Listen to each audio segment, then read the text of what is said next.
की शिव चर्चा में भगवान श्री कृष्ण द्वारा की गई उपासना भगवान शिव भोले भंडारी की उपासना की थी पुत्र प्राप्ति के लिए।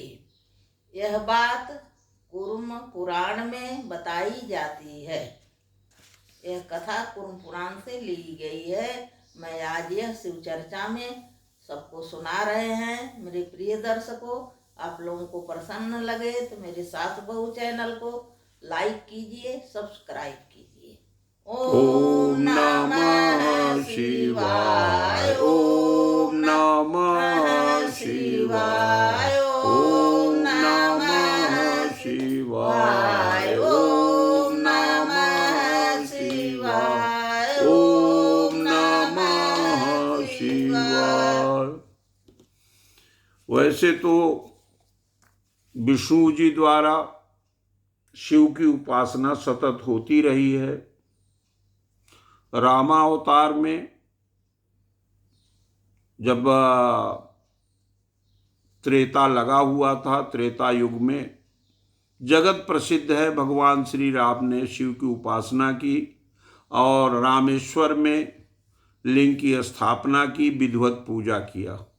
इसी प्रकार से द्वापर युग में भगवान श्री कृष्ण जब अवतरित हुए तो उन्होंने भी भोले भंडारी, देवों के देव महादेव की, भगवान शिव की उपासना की, ऐसा कूर्म पुराण में वर्णित है।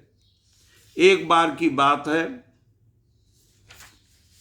उनकी पत्नी रुक्मिणी को प्रद्युम्न नामक पुत्र प्राप्त हुआ था, लेकिन उनकी जो दूसरी पत्नी जामवती थी, उनको उस समय तक कोई पुत्र प्राप्त नहीं हुआ था। एक दिन जामवती ने भगवान श्री कृष्ण से प्रार्थना की कि भगवान, मैं तो अभी तक संतानहीन हूँ, हाँ, मुझे भी एक पुत्र की कामना है। गुणयुक्त, विशिष्ट गुणों से युक्त पुत्र प्राप्त करने की कामना है, मेरे ऊपर कृपा करिए। भगवान श्री कृष्ण ने कहा, ठीक है, मैं प्रयास करता हूँ। चिंतित रहे भगवान श्री कृष्ण, लेकिन तब उन्हें शिव जी की याद आई और उन्होंने तय किया, भगवान श्री कृष्ण ने तय किया कि मैं चल के तपस्या करता हूँ और भगवान शिव से ही पुत्र प्राप्ति का वरदान मांगता हूँ। गरुड़ पर आरूढ़ होकर, शंख चक्र गदा लेकर भगवान श्री कृष्ण गोमुख में स्थित महर्षि उपमन्यु को आश्रम जा पहुंचे। वहां सैकड़ों ऋषि आश्रम बनाकर रहते थे और विधि विधान से वेदों का पाठ करते थे, पूजा पाठ करते थे। पूरे दिन भर वेद पाठ की धुन वहां पर गूंजती रहती थी। और आश्चर्यजनक ये था कि मृग और सिंह उस आश्रम में एक साथ निवास करते थे। वहां पर सुंदर सरोवर था आश्रम के पास ही, जिसमें तरह तरह के कमल खिले हुए थे और सारे के सारे आश्रमवासी रुद्राक्ष माला धारी थे, मुंडित मस्तक वाले थे। उसमें कुछ संत, कुछ महात्मा, कुछ तपस्वी जटाधारी भी थे, लेकिन थे सब शिव भक्त। जब तपस्वियों ने योगेश्वर श्री कृष्ण को देखा वहां पर, बड़े आह्लादित हुए, बड़े प्रसन्न हुए। सबने भगवान श्री कृष्ण की स्तुति की। श्री कृष्ण जी ने उस पवित्र सरोवर में स्नान किया और हाथ में पुष्प लेकर उपमन्यु की कुटी में प्रवेश किया। महर्षि उपमन्यु चीरवस्त्र धारण किए हुए, भस्म विभूत लगाए आसीन थे। श्री द्वारकेश ने प्रणिपात किया। जब श्री द्वारकेश ने भगवान श्री कृष्ण ने प्रणिपात किया तो उपमन्यु ने उठकर उनका सत्कार किया और हाथ पकड़कर आसन पर बैठा। बोले, ऋषि उपमन्यु ने कहा कि मैं जानता हूं आप वेद मूल हैं, भगवान, परम पद स्वरूप होने पर भी आप यहाँ शिष्य भाव से आए हैं। आपका स्वागत है, आपका अभिनंदन है प्रभु। मैं तो मानता हूं कि मेरा तप आज सफल हो गया है। दीर्घकालीन तपस्या करने पर भी मुनिगण आपके दर्शन नहीं पाते हैं। आप स्वयं मेरे यहाँ पधारे, निसंकोच अपना आने का प्रयोजन सूचित करें। हे प्रभु, बताएं किस कारण से आपका शुभागमन इस आश्रम में, इस पवित्र स्थल पर हुआ है। भगवान श्री कृष्ण ने पुनः उपमन्यु से निवेदन किया। उन्होंने मुस्कुराते हुए कहा कि मैं कृत्तिवास का दर्शन करना चाहता हूं, इसके लिए आपका आश्रय ग्रहण किया है। वे योगेश्वर जिस प्रकार दर्शन दें, उस साधना का निर्देश करें, मैं वहां साधना करूं, यह भी सूचित करें। उपमन्यु जो एक पहुंचे हुए ऋषि थे, भगवान शिव के बहुत बड़े भक्त थे, उन्होंने कान में भगवान श्री कृष्ण के पंचाक्षर का मंत्र बताया, ओम नमः शिवाय। इस मंत्र को भगवान श्री कृष्ण के कानों में फूंका। भगवान श्री कृष्ण बहुत आनंदित हुए और उस स्थान पर जहाँ अनादिकाल से शिव भक्त तपस्या करने आते हैं, वह पावन शिव क्षेत्र था। देवी सहित वृषभध्वज भगवान शंकर वहाँ दर्शन हर वर्ष देते हैं।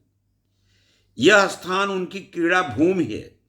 यहाँ स्वयं रुद्र ने, वशिष्ठ ने, कृष्णद्वैपायन व्यास ने, वैशंपायन ने, याज्ञवल्क्य ने और तमाम ऋषियों ने, भृगु ने, तमाम ऋषियों ने पुत्र प्राप्ति के लिए, मोक्ष प्राप्ति के लिए यहाँ पर भगवान शिव की उपासना की है। यहाँ देवी उमा ने भी तपस्या करके महेश्वर को पति के रूप में प्राप्त किया। उपमन्यु ने तपस्या की विधि का निर्देश किया कि आपको भस्म लगानी पड़ेगी और रुद्राक्ष धारण करना होगा, बलकल बसन पहनना होगा और निरंतर जप विधि उन्होंने थोड़ा थोड़ा करके भगवान श्री कृष्ण को बताया। सब ये जानते हुए भी, वे तो भगवान श्री कृष्ण स्वयं सर्वज्ञ हैं, सब कुछ जानते हैं, फिर भी गुरु बनने का उन्होंने यह कृत्य, यह काम उन्होंने अपने कर्म को पूरा किया। भगवान श्री कृष्ण ने रुद्राक्ष की माला धारण की, शरीर में भस्म इत्यादि लगाया, बलकल बसन पहने और जब तब के लिए तैयार हो गए। जैसा गुरु वैसा शिष्य, यह एक प्रथा है। गुरु जैसा वस्त्र पहने, शिष्य भी वैसा वस्त्र पहने। गुरु जिस तरह से आचरण करे, कुछ मिलता जुलता आचरण उसी तरह से शिष्य भी करें, तो गुरु जल्दी शीघ्र प्रसन्न हो जाता है। तो भगवान श्री कृष्ण भी शिव को प्रसन्न करने के लिए उन्हीं के समान रुद्राक्ष, भभूत, बलकल बसन तमाम चीजें धारण कर लिए। जब श्री कृष्ण ने अंजलि बांधकर भगवान शिव का स्तवन करना प्रारंभ किया और बार बार दंडवत करके महेश्वर को याद करने लगे, तो भगवान शिव वहाँ प्रकट हुए और कृष्ण से पूछा, हे पुंडरीकाक्ष, आप यहाँ इस वन में आकर, इस आश्रम में आकर तपस्या क्यों कर रहे हैं? भगवान शिव ने कहा, हे कृष्ण, आप स्वयं सबकी संपूर्ण कामनाओं को पूर्ण करने वाले हैं, फिर ऐसी कौन सी कामना आपकी आ गई जो आपको यहाँ पर तपस्या करनी पड़ रही है? श्री कृष्ण हंसकर बोले, सर्वज्ञ हो महाराज, आप तो सब जानते हो, आपको तो सब ज्ञात है। मैं अपने समान आपका भक्त पुत्र चाहता हूं, जो आपकी भक्ति में लीन रहे। ऐसा पुत्र मुझे प्रदान करने की महती कृपा करिए। भगवान शिव ने कहा तथास्तु, ऐसा ही होगा। कहकर महादेव ने भगवती उमा की ओर देखा और श्री कृष्ण का आलिंगन किया, गले से लगाया श्री कृष्ण के। भगवती उमा ने कहा, मैं जानती हूं कि आप में और भगवान शिव में भक्त और भगवान का अंतर नहीं है, मैं जानती हूं, लेकिन आप दोनों एक दूसरे के भक्त भी हैं और एक दूसरे के भगवान भी हैं। यह रहस्य आज तक मैं नहीं समझ पाई।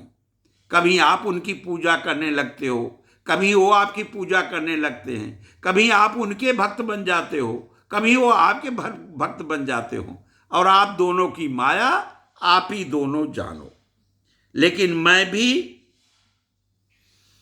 आपकी अनन्य भक्त हूं, और मेरे अंदर जो भी भक्ति है, जो भी शक्ति है, उसके तहत मैं भी आपको वरदान देना चाहती हूं।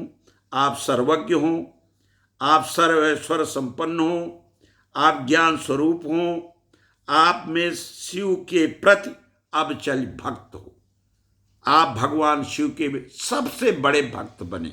ऐसा आशीर्वाद माँ उमा ने, पार्वती ने भगवान श्री कृष्ण को दिया। भगवान श्री कृष्ण अंजलि बांधकर मस्तक झुकाए यह आशीर्वाद प्राप्त कर रहे थे। हाँ, भगवान शंकर ने कहा कि भाई चलो कुछ दिन हमारे भी आश्रम में रह आओ। यद्यपि वहाँ थोड़ी तकलीफ जरूर होगी, क्योंकि बहुत सुंदर तो नहीं बना है मेरा घर द्वार, मेरे रहने की जगह, लेकिन आनंद आएगा। दोनों मिलकर बैठकर सृष्टि के बारे में कुछ चर्चा, कुछ विषयों पर गहन चिंता और चर्चा करेंगे। भगवान शंकर ने हाथ पकड़कर कृष्ण भगवान को अपने साथ ले चले। हाँ, माँ पार्वती भी गई। शिव और कृष्ण परस्पर प्रीत विनोद में लग गए। बहुत काल व्यतीत हो गए और वहां पर जाम्बवती जो थी वो चिंतित होती चली गई कि क्या हुआ। हाँ, भगवान श्री कृष्ण लौटे ही नहीं। तब उन्होंने गरुण को भेजा कि गरुण जाओ देखो उस आश्रम में कि क्या हो रहा है। जब गरुण आए उस आश्रम में, देखे तो वहाँ श्री कृष्ण थे ही नहीं। तो उन्होंने उपमन्यु जो महर्षि थे उनसे पूछा कि भैया यहाँ तो भगवान श्री कृष्ण आए थे, वो कहाँ गए। तो उपमन्यु ने कहा कि वो योगेश्वर हैं, मायापति हैं, वो तो सर्वज्ञ विद्यमान हैं, तुम तो वहीं खोज लेते अपने घर है, यहाँ तक क्यों आए, ये नहीं जानते। फिर हंसकर बोले कोई भगवान शिव के साथ कैलाश पर्वत गए हैं, हाँ कुछ समय वहाँ रहेंगे, वहीं से जाकर तुम उन्हें लाओ। तो भगवान शिव ने उन्हें वरदान दिया। हाँ, और जिससे कि भगवान शिव के उस वरदान से जामवती की कोख से साक्षात कुमार कार्तिकेय ही सांब के रूप में उत्पन्न हुए। ये कथा जो है कूर्म पुराण में आती है, बहुत सुंदर सी कथा है, बड़ा आमोद प्रमोद हुआ। हाँ, आगे भी उसमें वर्णित है भगवान शिव और भगवान श्री कृष्ण के आमोद प्रमोद का वर्णन है उसमें। हाँ, और इस तरह से दोनों देवता काफी समय तक साथ रहकर कैलाश पर्वत से फिर श्री कृष्ण जी की वापसी होती है। बोलिए शंकर भगवान की जय। ओम नमः शिवाय, ओम नमः शिवाय, ओम नमः शिवाय, ओम नमः शिवाय, ओम नमः शिवाय।